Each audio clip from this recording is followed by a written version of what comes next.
Hello, welcome. I'm Karan and this is very first class. So let's talk what is Hadoop and why do we need in today's data world?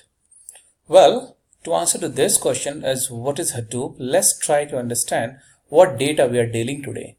The data that we're dealing today is really notoriously great. So what we have right now is like one of the figure that IDC had given was 4.4 zettabyte of data, which is in 2013, and now by 2025 the data would be 175 zettabyte.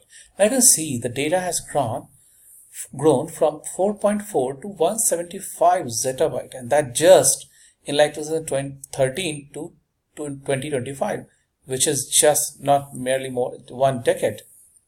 Now this is really a great data growth that we are expecting, and the similar thing that I want to put that in another word, like if you're gonna able to store 175 zettabyte onto Blu-ray disk, then you would have a stack of disks that can get you to the moon 23 times. Wow, isn't that astonishing for you to see and understand this? Really, this is. Now, adding more to this, we should understand as what is the point and what are the sources who are actually generating this much volume of data. Couple of examples that I've added here is like New York Stock Exchange. They generate like 5 terabyte data per day. Man, this is really high. And the Facebook hosts more than 250 billion photos, growing at 7 petabyte per month. Isn't that great? And really sounds super. Now, one of the common other thing around, like we have 100 per day digital interaction, like you do daily routine, like you do Facebook ad tags, and you do WhatsApp messages, you do normal messages, then you carry your mobile along with you. All the cell tower interactions with the mobile network, those all interactions like digital interactions, and they carry a lot of data exchange to each other. Like you're traveling into flight, they exchange information, the flight and the location which controls control panel. So they exchange the information between them, and 1 hour flight produces almost terabyte of data, more than 10 terabyte of data. So these are really a great source which are producing lots and lots of data, and over the time we need a mechanism which can go and do the processing of data. So let's try to understand what is the technological challenge that we had earlier and how we want to overcome with that. So moving to our next slide.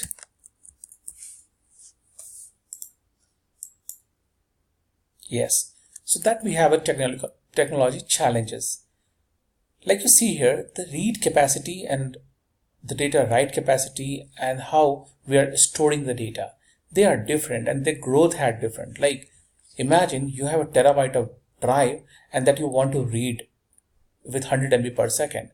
So that will take you around 2.7 hours, like the math that I added here for your easy understanding.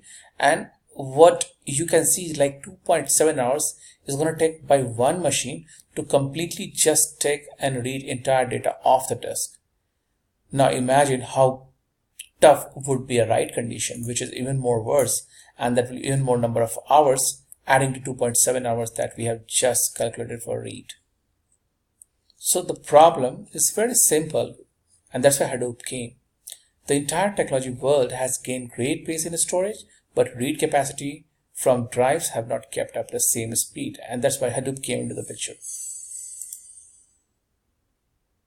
So the very beginning of the thought was we were looking at some sort of mechanism which can process the huge data, like the earlier problem you just saw, like TV can be read in 2.7 hours by one machine. How about if this terabyte can be read under 2 minutes by adding 100 parallel machines? Is it that simple? No, this is not simple, but this is really notoriously challenging. Why? Because now imagine you're going to divide 100 parallel machines to store 1 terabyte of data, right? You're going to divide that and then you're going to read that.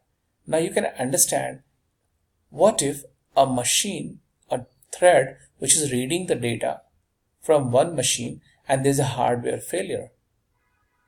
Now that is the one problem I added. Like there's a problem in a multi-threaded environment in which a machine goes down. So your thread, which was reading the data of 100th portion of 1 terabyte, will be just lost. Now, what next? So you have to handle in your software this failover. And this is just not one issue. Now imagine if all successful data read operation has been done, you have to aggregate the data and you have to combine result back to the response. This is also a very challenging problem. And then a lot of other hidden things that I'd like to add with, like imagine one of the thread is very slow and it's not gaining CPU access and all. So you can imagine a hell lot of problems in dealing with such kind of issues, and that's what here we have Hadoop to rescue from these problems. So now this is time to define what is Hadoop, and because we understand what is the problem in Hadoop and what kind of solution we can look for. So Apache Hadoop is a collection of open source software utilities that facilitate using a network of many computers to solve problems involving massive amount of data and computations. It provides a software framework for distributed storage and processing of big data using the MapReduce programming model.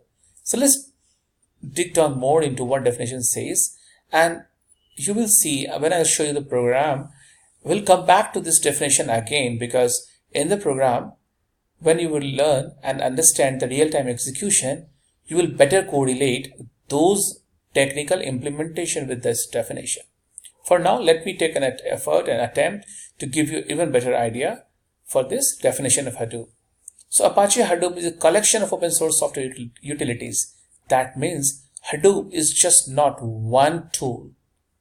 Within Apache Software Foundation, there are 8 different sub-projects which are running, and they all treat within one umbrella. So that we call Hadoop ecosystem. It's not just one technology. So please keep in mind, Hadoop is just not one technology. It's an umbrella of technologies we have, and there are 8 sub-projects. We'll talk more over the session of this. Now we have, like we just saw, we're going to divide 1 terabyte into 100 parallel machines and then run, so that our 2.7 hour job get reduced to 2 minutes. And that's what the line says, that facilitate using a network of many computers. So Hadoop is a collection of open source software utilities that facilitate using a network of many computers to solve problems. Yes, the problem here was to read the data, and that's a massive amount of data, like we had in one of the case 1 terabyte in computation. So these two lines defines what actually the problem what we had and what the definition should looks like. And the last two line which says like it provides a software framework for distributed storage and processing of big data using the MapReduce programming model. Yes, exactly. Now we just dived into a very new thing, and I added a new jargon here, which is the MapReduce programming model. And this is what the heart and the concept that Hadoop works with. And you, no matter, and it's very obvious to say, this is sort of de facto understanding concept which becomes a very popular in a lot of managed services. Underneath they are using this concept. So distribute the world in a fault tolerant fashion and get the work done. So let's move to the next session on this, and we'll dive more about what is MapReduce programming model. Here we see a MapReduce model which is a processing into 2 phases, which is map phase and reduce phase.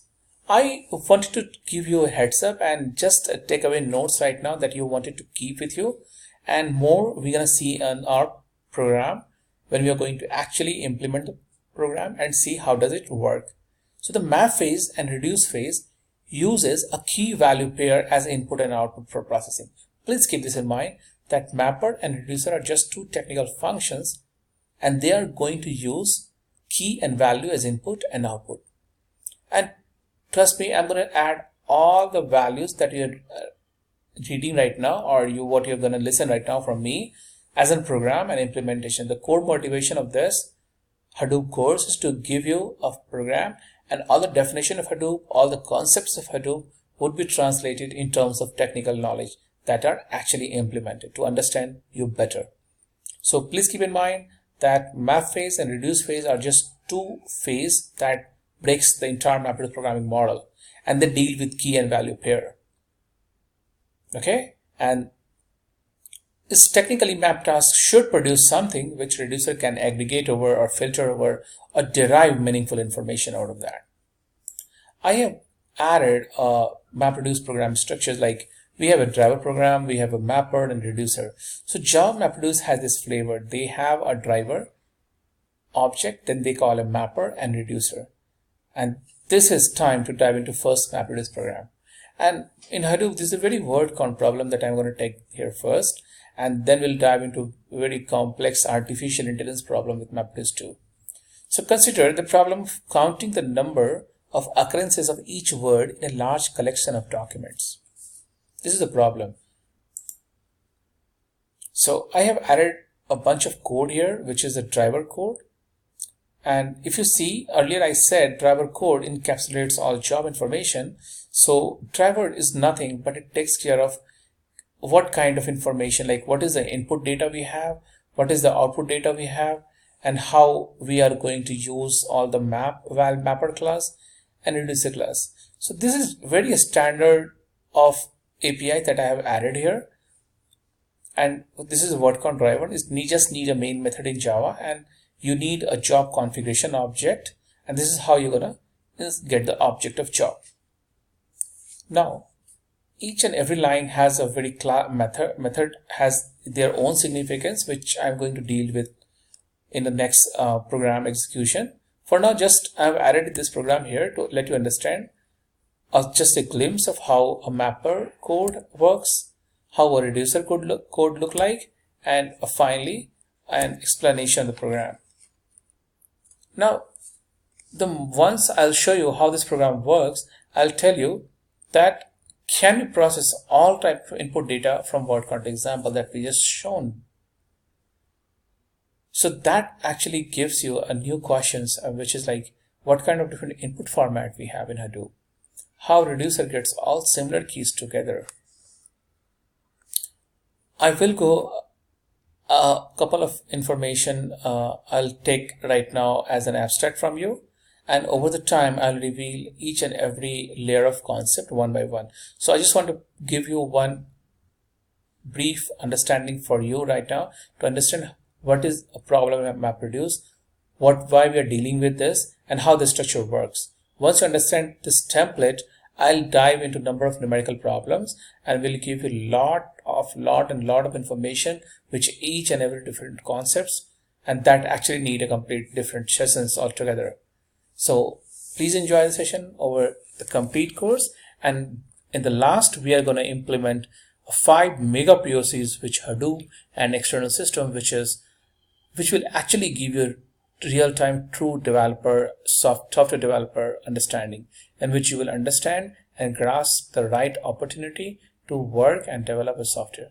So knowing just Hadoop won't be enough to develop a complete software, and that's why the course is designed in a fashion like you're going to learn the entire Hadoop with Java along with Python, which is Hadoop streaming also I have added here.